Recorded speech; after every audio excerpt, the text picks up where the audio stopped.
Velkommen til mit univers. Nu taler jeg i højre side. Nu taler jeg i venstre side. Er du klar til et lytteeventyr? Vi starter nu. God fornøjelse.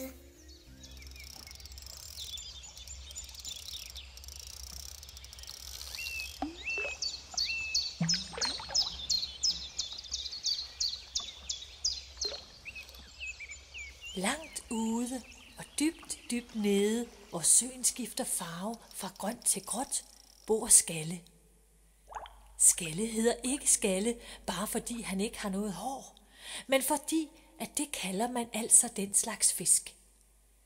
Skalle er nu også pilskaldet, for fisk har jo ikke noget hår. De har skæl. Ja, altså ikke sådan nogle skæl, som mennesker kan få i håret. Nej. Fiskenes skæl er som små blanke plader, der ligger i lag, ligesom tagsten på et hus.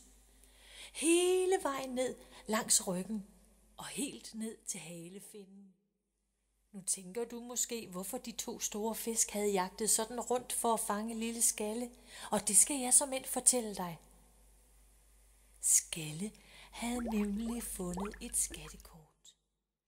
Og at han i hvert fald aldrig måtte bide i mad, der sprællede og var hængt op på snore.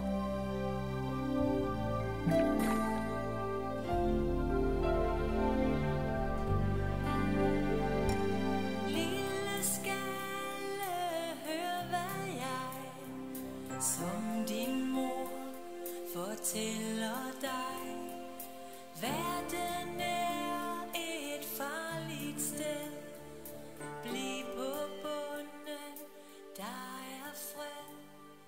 Lille Skalle, jeg ved. Mor, og jeg savner dig, sukkede Skalle og tænkte lidt på gamle dage.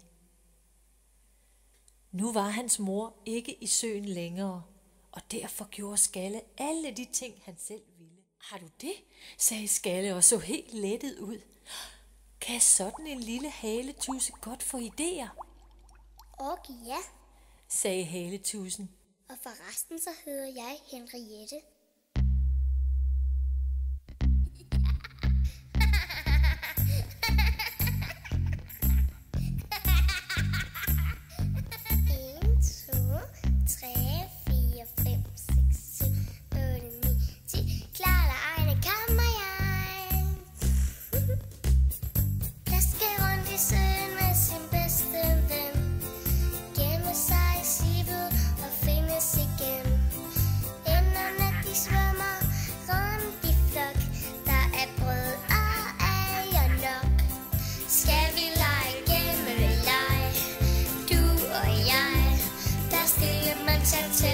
Så kommer jeg gemmeleg, dig og mig.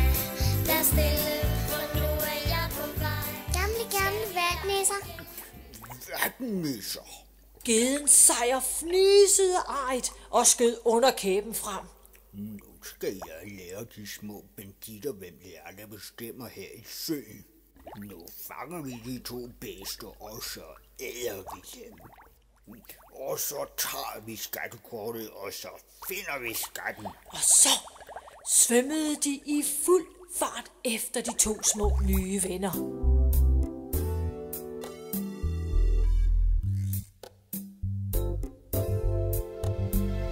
er på dybt vand. Kan du vel forstå?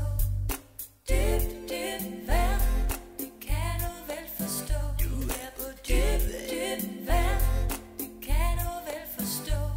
Så gem dig, hvis du kan, for vi tager dig, hvis du ikke passer på. Ja, kom her, din lille reje. Så skal jeg pille dig. For det er os, der er de seje. Min hjælper, Kurt og jeg. Vi får dig til at svide, skønt gælderne er blå. Jeg er den store gede, og jeg er Susie Rå. Du er på Dybt vand, det kan du vel forstå. Så gem dig, hvis du kan. Store gede Sejer var også ved at være godt træt. men han var stadig rasende. Du er den hurtigste, Kurt. Pustede han, Fang dem så. Jeg kan se dem nu, chef. sagde Kurt og smilede lumske. Vi skal bare lige lidt længere. Kom så. Ja, Kan jeg godt. er på vej. Kom så. Jeg kommer. Vi kan godt. Nu var de 3, og så kunne de vippe med linen, så fiskerne troede, at de havde bid. De råbte og jublede, og de glemte helt at se efter Sejr og Kurt, som lå i nettet bag ved dem. Der er bid, råbte de til hinanden.